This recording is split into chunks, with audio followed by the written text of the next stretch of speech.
championship in this, the final event of the Firestone Firehawk Series. Hello again, everybody, and welcome to Le Circuit Tremblant. I'm Vic Rowder, and this is endurance racing. 20 cars on the grid. Last-minute preparation as the crews and drivers anticipate, each hoping to harvest the rewards of their strenuous efforts. This, the showdown of the season. And once again, we'll be watching the power of the beast against the speed of the hare. Can Terry Martel's Camaro catch the Datsun of Ahmad Kodkar? And as usual, there are 4 different classes running today. In GS class, there's a battle for second in the championship. Chinhall Davies Camaro against the Porsche 944 of Ray Coffey and John Scratch. And also in the fight, Ironman Nick Holmes, who will drive the whole race entirely by himself. Even in the best possible scenario for us, you know, it's going to be nip and tuck. My target tomorrow is going to be after Kenny Wilden and Brett Goodman, and then as long as I'm ahead of Ray Coffey and Martin Shenhall, I'll be happy in the race. But I want first, but I'll be happy with second and ahead of the other guys. Nick, I think, is going to drive the whole race himself, so I think towards the end of the race, Nick's going to get a little tired. And experience will tell you that the Camaros are faster than the Porsches and can hang in there longer, so it looks like Scratch and Coffey shouldn't be too much of a problem, but we'll only know by 12 o'clock, won't we? We sure will. The Wilden Goodman team have dominated all year and have locked up first place in GS class. Today they fight for the overall championship against Kodkar and Whitehead in GT. Their Datsun has secured first place in GT class. Arch rivals Terry Martel, Rick Hayward will be out to give the hare a run for his money. While in sports class, it features the duel of the Acuras. The Dicom team of Sylvain Pernier and Stéphane Veilleux are only 2 points ahead of Roger Elliott. Roger must finish ahead of the hometown favorites to win his class. In touring, Bob Armstrong's Acura Integra must win his class to win the championship. But Bob's biggest fear is the flying Frenchman, Mario Lamont. If he wins today, all Charlie Goodman has to do is finish third to clinch the win. All right, now let's look down the grid as usual. The Beast and the Hare share the front row. From Cleveland, Ohio, on row 4, we have the Mustang of Lucas and Funk. Row 7 features both Dicom Acuras side by side. And at the back of the field, the Honda Civic of Moulin and Desjardins. They're all ready to go. A warm-up lap now to put some heat into those Firestones. But where is Bob Armstrong? Come on, Bob, let's get it going.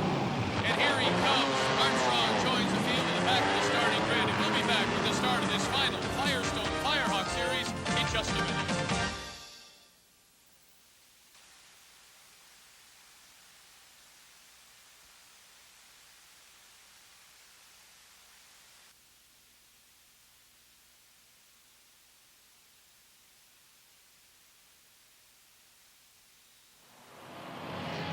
Welcome back, and it is a damp Sunday morning here in Mont-Tremblant as they wait for the green flag, and there it is, they are off, and the start of this 3-hour endurance race at Le Circuit, and as they come into corner 2, let's have a look now at the Black Firebird of Kenny Wilden, and he's moved up to second and looking now to pass quickly, and this wet track will be a distinct advantage now for the more powerful GT cars.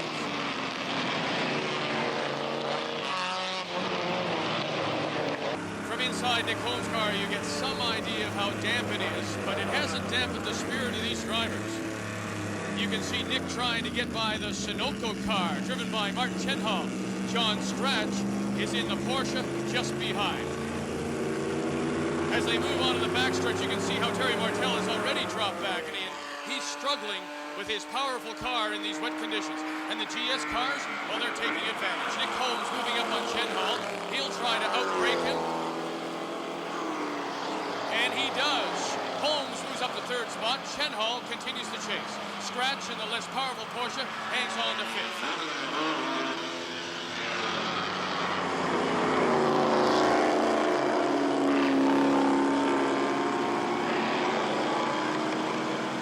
Into the kink, and it is Holmes, Chenhall, Scratch.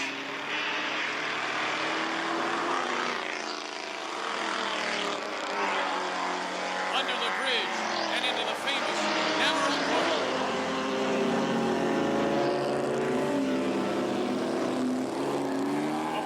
The Scratch gets a little loose there, and this, as you know, is a very, very tricky corner. And Terry Martell is spun, and Petrov plows right into the front of that Camaro. Looking more like a demolition derby at Namro because number 77 of Ron Green and the Honda just got by. Meanwhile, the Firebird has now moved into the lead, but he's driving hard, and this isn't a sprint, Ken. Let's remember it's an endurance race.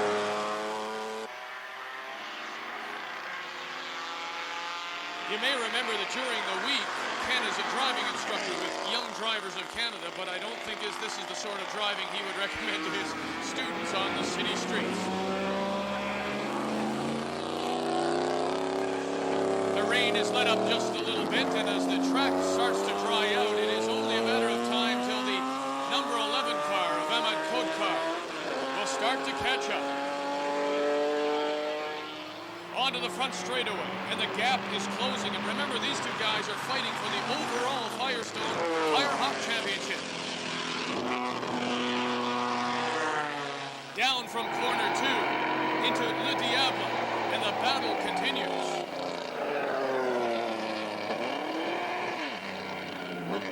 Let's go into the pits now and check on the battered beast of Terry Martell. Somebody tagged me going into Namro in the back end and spun me around, and then I don't know who it was. One of the Camaros hit me head on, so that punched in the front of the car. It was slippery. The car is, you know, so heavy, and as soon as you put the power down, the rear end was coming out. It seems to be drying up a little bit now, but it was really slippery in the start, and I couldn't get the tires heated up.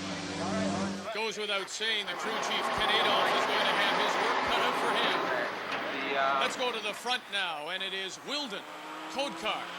And Kodkar puts on the pressure, and Wilden waves him by. Waves him by for now. Wilden knows this is a 3-hour race, and anything can happen.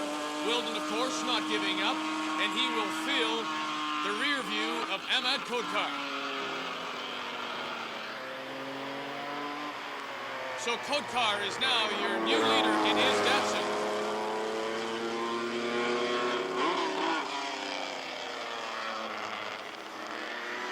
Kenny Wilden continues to put on the pressure as he takes a different line.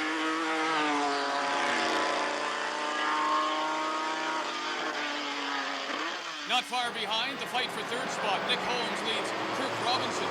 Robinson driving the number 88 Firebird actually prepares this car and the Wilden Goodman Firebird. He maintains driving for him is a learning experience.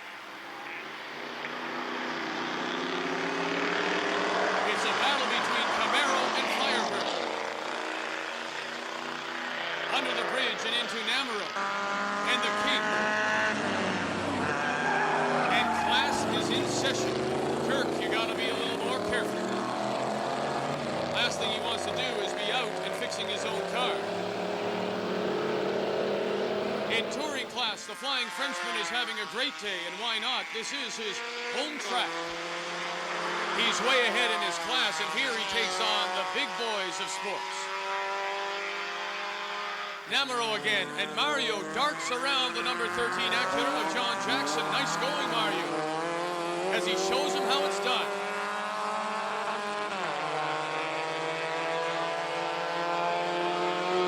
Way back in touring class, Barb Armstrong glides by class rival Pat Lamb for second spot. And they're both passed by the GS car 98 of Steve Jarvis. In sports class, Lindsay Riddell driving the number 3 Acura, leading, but Jacques Bienvenu in the 90 Dicom coming up from behind. And there he goes. That's the great thing about these Sony in-car cameras, isn't it? You get to see all the action just as the drivers see it. And they are the subject of this week's Firestone Fact. Over the years, market leaders Sony have developed a range of handycam cameras that are so light and so portable they can be easily mounted into the roll cage inside the car. They use a convenient 8mm Sony tape cassette. And these are the same Sony handycams that you can buy in your local store. Now let's have a look at some of the best footage of the series. Here's Martin Chenhall showing how close the series has been all season. A lot of times you pass somebody and you go, ooh, I made a really good move, but you can't remember after the race how you got past that guy in a certain corner. So I find the in-car cameras are great. And And here, Molly Elliott gives us a unique view of just how many parts go into the making of a Porsche. Also, it's just playing great entertainment for the public, and I think also I know for my family and for the kids who don't make it out to every race, and they certainly don't make it around the racetrack. It's terrific for them to look at what the driver sees. And Mr. Moran likes to see everything. Here he gives us a panoramic view of Shannonville. Racing is a business is sponsorship, and with the Sony Handycam, we can not only promote the Sony equipment, but other sponsors with the Dash ID plates. Here, Chen Hall shows the Sony sign on the back of his car to a little bit of the competition. In-car camera's been great for us. It's provided fantastic entertainment for the team all year long. It's their way of bringing the drivers down, I think. It's an ego reducer very dramatically. The guys tend to go out, and when they edit them or when we get the edits back, they pick out all the spins, the sections that you've missed apexes on, where you get passed by someone else. There's always seems to be something that manages to provide a little bit of entertainment. So apart from their normal sort of value educationally they may have, they're a great team booster and a little bit of a laugh, I think, for the guys a lot of the times. And from Sony, a very big thank you, Roger, for test driving our cameras. You know something, Roger? We didn't have to edit this.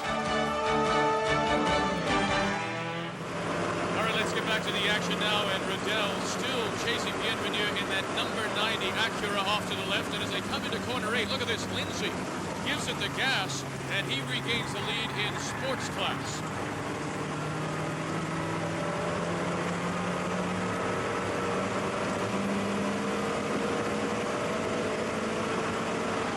And he has really now pulled out to a big lead. Lindsay has got to keep the car up front so that Roger can take the overall championship. Back in the pits, and Rick Hayward is ready to return the beast into action, but now a lighter GT Camaro. Hayward's so proud of the modifications that have back on into his engine, he wants to show it off to everybody. No, Kenny Weldon is in big trouble. Kenny Weldon managing to hold on and keep it straight as he bounced off the guardrail, showing his driving skills here, preventing what could have been a very, very serious accident for Kenny Weldon.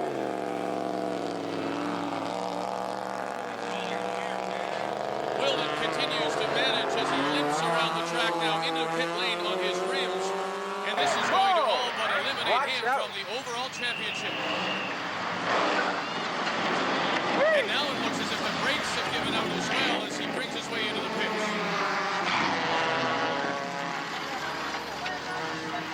And it's obvious that Kenny Weldon hasn't given up hope. Certainly, they're not wasting any time trying to repair that Firebird. Fresh Firestone, the splash of Sunoco Gold, and that Firebird looks as good as new. But can he catch up? We'll find out when we return to the Firestone Firehawk Series.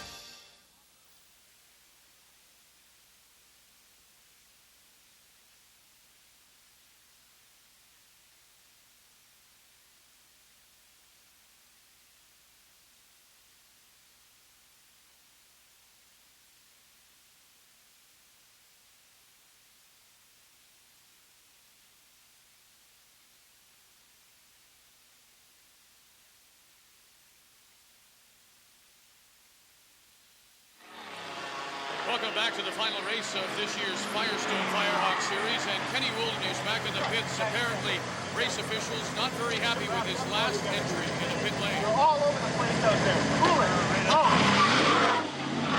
When you're out there and the adrenaline's pumping, especially when there's been a problem with the car, it seems as though he's come into the pits a little quick. How quick, I don't know. I don't think we have a rule. I think that's left to the discretion of the series chief steward. But they brought him in, had a little talking to him, cooled him down just a little bit to tell him he's got to finish the race in order to finish first. So I think he's back out there with the right attitude. Well, Kenny Weldon is going to need more than positive attitude in this race. Here he's going to need a miracle because that little tangle with the guardrail has left him in 6th position. His teammate, Kirk Robinson, now takes up the fight for first. And here he's pressing Paul Duckworth in the number 87 Sony car for the lead in GS class. And Nick Holmes applies some pressure as well to Kirk. As they come through the kink, there they're all stuck together like glue. This class so competitive, and there is no room for any kind of mistake as they head into Namaro. With Wilden and Goodman so far behind, this class is now wide open.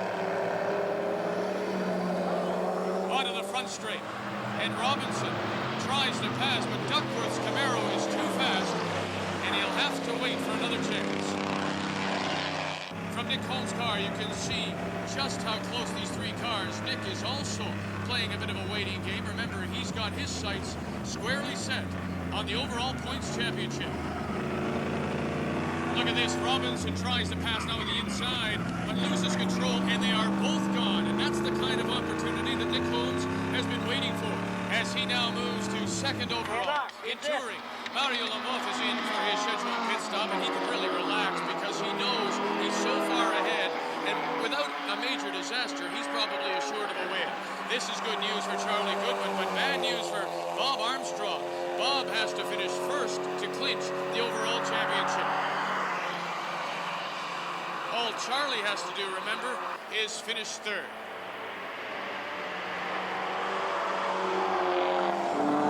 Up at the front again, Ahmad Kotkar in the Sandrock Datsun, and the hair appears to be unstoppable today as he's passing the beast again, who is heading in for another pit stop. In sports class, Roger Elliott in the Acura is leading the class. It's the same for Nick Holmes in the Burton Ernie's Camaro. They're both looking at championship points. Elliott for number 1 in class and Holmes for number 2 in class.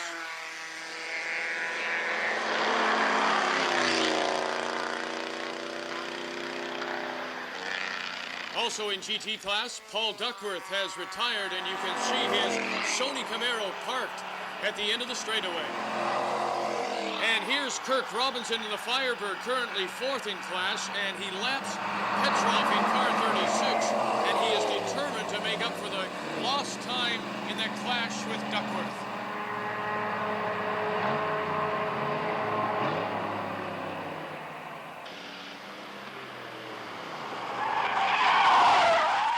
Robinson loses it.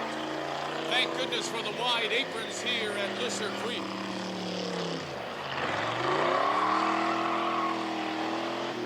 Meanwhile, the Datsun continues to widen the gap, and the driver, Ahmed Kotkar, is the subject of this week's Sunoco Gold Profile.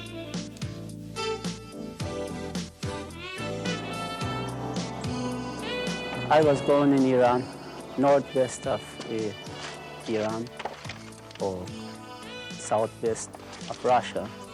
I came to Canada. The impression what I had with people, it was great. Such people without any no prejudice, in no way traditional, religious, just who you are, what have you done, how far have you got, that's you. That was very impressive for me. Because I know from different countries, I have lived in many different countries. When you meet somebody you don't know, first time you meet, the first question is, where are you coming from?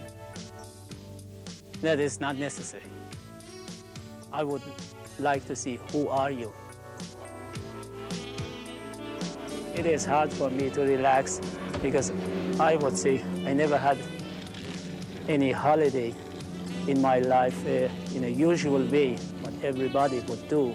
Go to the beach, lay down and relax. I have to do something. Going racetrack is my holiday because I have so much involved in business, in my activities. I have to go somewhere, look another tension, another pressure, to forget the other pressure for a short while. You can't do any racing, any business, anything on your own. You need people behind of you. My partner driving, Craig Whitehead, is a great driver, fantastic technician, good friend. I know Terry Martin. He's a great person. But at the track, I would like to beat him. I want to be faster.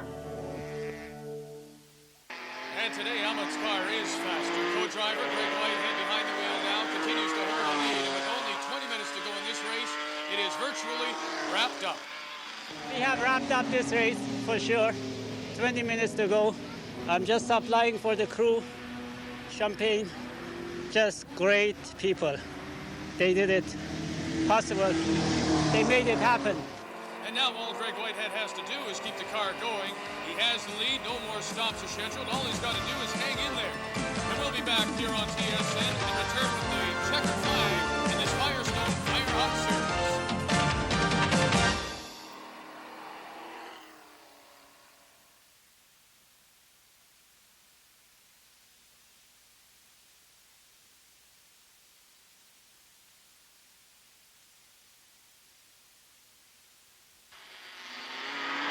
Welcome back to Motor Electric Rubber. This is the final race of the Firestone Firehawk series. There's your leader going by, Greg Whitehead in the number 11 Datsun. And look at this, back in the pits, can you believe it? For a fifth time, it's a sorry-looking beast as Rick Hayward takes it out one more time. Owner Terry Martell, though, optimistic as ever. Hey, anything can happen. Mod's our only competitor, and he could break down. He's driving it pretty hard. How far to go, Bailey? It's not over till the flat lady sings. Well, nobody's hearing any singing right now, and look at this, the Datsun is coming in. This is an unscheduled pit stop, and there could be some problems. Nothing more serious, though, than a tire change. Whitehead is so far in front, he can afford the luxury of some fresh Firestones. Now here's Nick Holmes. He's still leading in class. Nick's already stopped for gas once, but it looks like he might come in again. His crew is ready, and they're waiting, but Nick decides to go on by, take the chance, rather than to lose some time. Brett Goodman has done a remarkable piece of driving by bringing the Firebird right back into second position in class. He's way behind Holmes, but he'll be happy with a second-place finish. In third spot, it's Coffee in the Porsche, and the fact that they've had to stop only once for fuel has paid off because they've really outlasted the faster, more powerful Camaros. In sports class, Roger Elliott has had a great day. No hitches, no glitches. He and teammate Lindsay Riddell have kept the Acuras in front virtually from the start. But the honors go to this car. The Code-Car Whitehead team have pulled it off by winning the race. They clinched the GT Class Championship and the overall Series Championship.